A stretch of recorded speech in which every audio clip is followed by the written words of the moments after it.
legislação. Doutora Ivana, é um prazer tê-la conosco nessa manhã, ao vivo, aqui na Rádio Bandeirantes. Eu gostaria de perguntar para a senhora de início o seguinte: o que diz a legislação brasileira sobre o uso de tornozeleira eletrônica? Ela pode ser usada para qualquer crime? Fica nas mãos do magistrado? Tem condições para se colocar esse equipamento, né, no tornozelo de um investigado? Muito bom dia para a senhora. Bom dia, Pedro. Bom dia, Cláudio. Bom dia a todos que nos acompanham aqui, né, no Jornal Gente. Pois é, existe sim, né? A tornozeleira é um mecanismo de controle dentro do sistema de justiça, um instituto demasiado novo, mas que tem dado boas respostas, principalmente no que tange ao controle de um indivíduo, que ao invés de estar preso, né, o juiz autoriza ele ficar em liberdade, né, via de regra na sua casa, cumprindo aquela medida prisional, entretanto, monitorado pelo Estado. A tornozeleira eletrônica está dentro do que a gente chama de cautelares substitutivas de uma prisão cautelar. Então, a prisão no nosso país é exceção, sempre foi, está lá na Constituição Federal.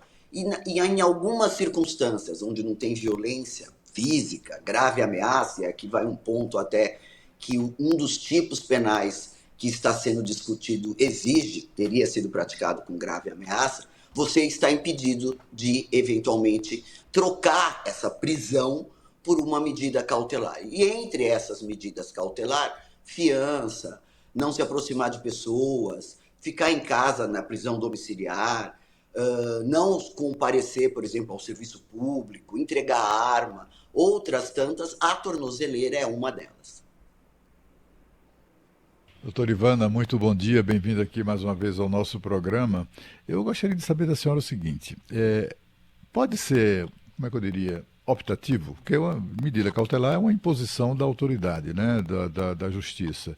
Porque eu digo o seguinte, em 2019, quando ainda era advogado do presidente Lula, o atual ministro, que é Cristiano Zanin, ele disse à Folha, naquela ocasião, que, na visão dele, o presidente Lula, que se discutia, quando se discutia se ele teria prisão relaxada, mas aí mediante medidas cautelares, como, por exemplo, a tornozeleira eletrônica, na visão do atual ministro Zanin, o Lula tinha o direito de recusar a usar a tornozeleira, considerando negativa para a dignidade. Portanto, assim, ele considerava uma humilhação a um ex-presidente da República, a imposição lá da tornozeleira eletrônica, e que ele teria o direito de se recusar a colocar aí aquele equipamento, né, no tornozelo.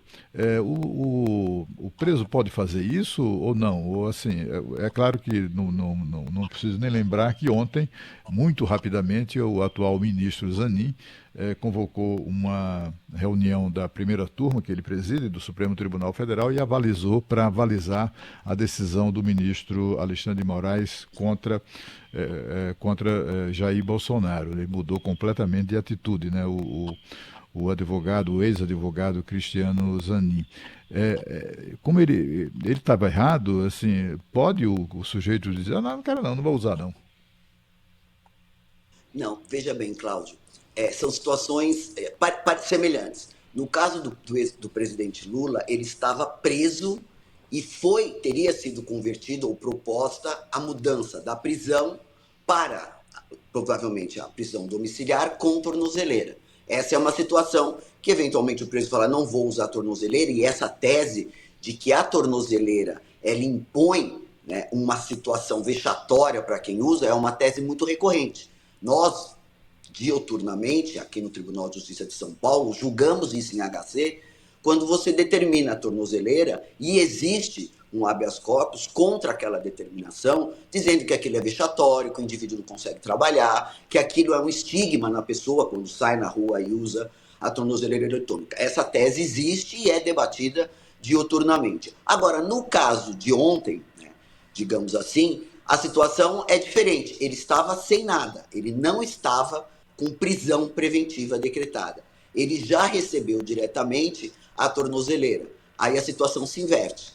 porque inclusive está na decisão, e eu aqui não posso me aprofundar muito sobre política, mas estamos falando academicamente, que em caso de descumprimento das medidas que foram dadas, além da tornozeleira eletrônica, poderia ser decretada a prisão preventiva. Então, no nosso olhar jurídico, são situações parecidas, mas em contextos diferentes. Um estava preso e gostaria de ser beneficiado pela tornozeleira eletrônica. Pode negar e continuar preso. No caso de ontem, foi ao inverso. Se ele não aceita, eventualmente seria recolhido à prisão. Eventualmente, estou falando só em tese isso. Claro. Doutor Ivana, essas outras medidas alternativas à prisão que foram decretadas em relação ao acusado ex-presidente Jair Bolsonaro. Não sair de casa à noite, aos fins de semana, não pode se relacionar com embaixadores, diplomatas, também outras pessoas como o próprio filho. Isso está na lei ou isso também é uma questão que é discutida aí pela jurisprudência a respeito da sua dimensão?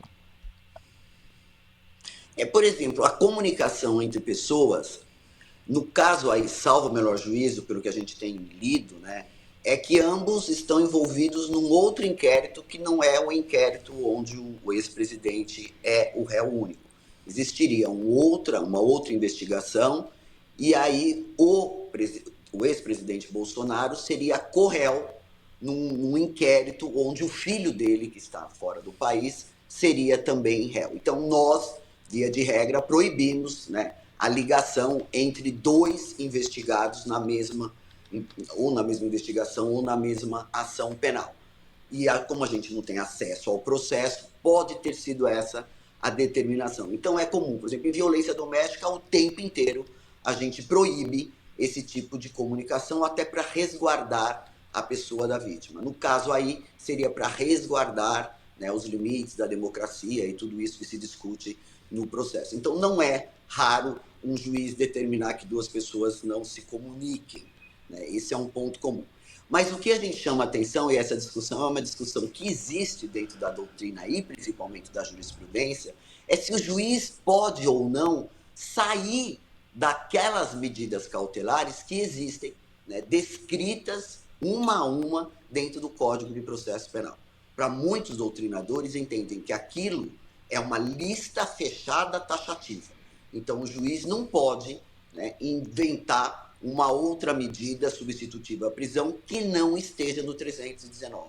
Existe uma outra linha que o juiz tem um poder geral de cautela e, teoricamente, ele pode impor outras medidas, né, que superam aquelas que estão ali escritas no 319. Com certeza a decisão vai ter recurso, né? Cabe recurso nesse tipo de decisão, para se alinhar, para tentar ver se o juiz pode extrapolar esse número que tem no 319 ou não, ele tem que se ater a isso. E essa é uma discussão que tem jurisprudência de todos os lados e inclusive de todos os tribunais. Doutor Ivana, tem uma dúvida. Assim, tem também pegadinhas, né? No caso, por exemplo, dessas medidas cautelares impostas ao ex-presidente, está a proibição dele se aproximar de organismos internacionais, né? De embaixadas, consulados, etc. Ora, em Brasília, onde mora o ex-presidente, há uma profusão de organismos internacionais. Há uma concentração, para quem conhece Brasília, na Avenida das Nações, do setor de embaixadas, tem ali uma concentração maior de representações diplomáticas, mas também elas existem em toda a cidade, né? Existem também na Asa Norte, enfim. E o ex-presidente mora em um condomínio de classe média na região do Jardim Botânico. Para ele chegar na sede do PL, ele vai ter que passar necessariamente nas proximidades de várias dessas e voltar para casa, né? E voltando do trabalho, ele terá necessariamente de passar nas proximidades dessas organizações, né? De algumas dessas organizações internacionais. Isso não é não é uma pegadinha? Tipo assim, olha, se não pintarem motivos suficientes para prender esse cara, eu vou prender porque ele está passando perto do embaixado. Ele não tem como não passar perto do embaixado, entendeu? Em casos dessa natureza, a vítima ou o alvo, né, das medidas pode, de alguma maneira, tentar recorrer, depois, sobretudo, depois, né, depois da primeira turma do STF haver abalizado essas medidas? Ah, com certeza, Cláudio. Isso é uma rotina, inclusive. Nos processos em que a gente impõe ali uma dessas medidas, por exemplo, de não aproximação, existem casos concretos que as pessoas às vezes trabalham na mesma empresa, vai buscar o filho que fica na escola, na mesma rua da casa. Existem circunstâncias que, na verdade, são circunstâncias geográficas dentro de uma cidade, e isso que nós estamos falando de Brasília, eu estou falando de São Paulo, mas acontece em cidades minúsculas, pequenas inclusive de território. E essa discussão é levada novamente ao tribunal, né, discutido via de regra nos nossos casos aqui em habeas corpus, falando exatamente que a medida é impossível de ser cumprida por mais vontade que aquele investigado, aquele alvo, aquele réu queira cumprir, porque geograficamente não existe outro caminho a passar, e isso iria além, né, do escopo daquela medida restritiva, daquela medida cautelar substitutiva da prisão. E aí isso, logicamente, é refeito, é relido, né, pelo desembargador relator, ou pelo ministro relator, ou até mesmo pelo juiz de primeiro grau, para tentar, de alguma forma, né, não impor uma medida mais gravosa do que está previsto na lei ou nos limites da nossa Constituição Federal. O cidadão, nós somos livres, né? A Constituição Federal e os códigos penais, processos penais, no meu caso, é que limitam essa liberdade e, obviamente, extrapolar essa liberdade que todo cidadão tem, nasce com essa liberdade, né, impõe, né, uma medida de discussão, seja ela, no nosso caso aqui que estamos falando de liberdade, que seria um habeas corpus. Isso vai ser levado novamente, vai ser discutido, e hoje, Cláudio e Pedro, se discute de forma tecnológica, porque a parte ela leva para nós no processo, né, um desenho, um mapa, né, via de regra baixado em tecnologia, e mostra, né, visivelmente ali para o magistrado a impossibilidade geográfica de se tomar um outro caminho que não seja, por exemplo, passar na frente de uma embaixada. Tudo isso é uma discussão e tenho certeza que vai ser levado novamente ao Supremo para rediscutir isso. Desembargadora do Tribunal de Justiça, a doutora Ivana Davi, para a gente encerrar, eu tenho uma última pergunta para a senhora, que é uma pergunta de alguns ouvintes que estão nos acompanhando. Para a senhora pode parecer óbvia, né? Mas existe algum mecanismo de fiscalização para saber se um investigado que é proibido de manter contato com outros investigados ou outras pessoas, a justiça tem como saber se eles estão se falando? Tem como fazer algum grampo dessas conversas nos telefones? Como é que a justiça sabe se aquele investigado que está proibido de manter relação com outras pessoas está mantendo essa relação ou não? Bela pergunta e é desafiadora. Quando você está, por exemplo, com um alvo, como diz o Cláudio, né, em monitoração, então, por exemplo, além dessas medidas, né, com medida de investigação, aí no caso com quebra de sigilo telemático, quebra de sigilo telefônico, que você tem uma medida, aí já não é mais uma medida cautelar, é um meio de obtenção de prova, concomitantemente ao mesmo fato, à mesma investigação, aí ao mesmo inquérito, você consegue. Porque se você está monitorando as ligações telefônicas, se a justiça autorizou o monitoramento, por exemplo, de troca de e-mails, se a pessoa conversar com alguém por telefone ou por e-mail, você consegue identificar. Agora, se não tem essa medida, e aí eu volto a dizer que já não é uma medida cautelar, nós estamos falando de meios de obtenção de prova. Outro pedido, outra forma de investigação, nada a ver uma coisa com a outra. É muito difícil esse controle.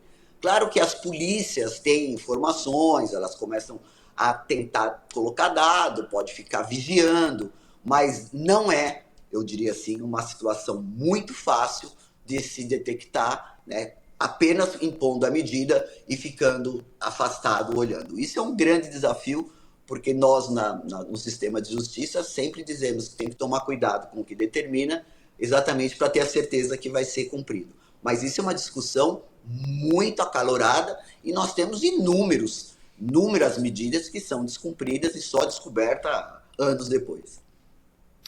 Muito bem.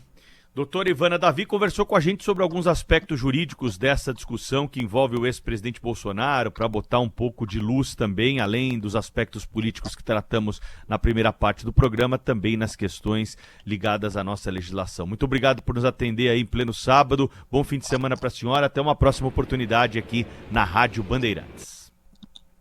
Eu é que agradeço sempre. Bom dia, Pedro. Bom dia, Cláudia. E até a próxima. Até a próxima. Muito obrigado, doutora.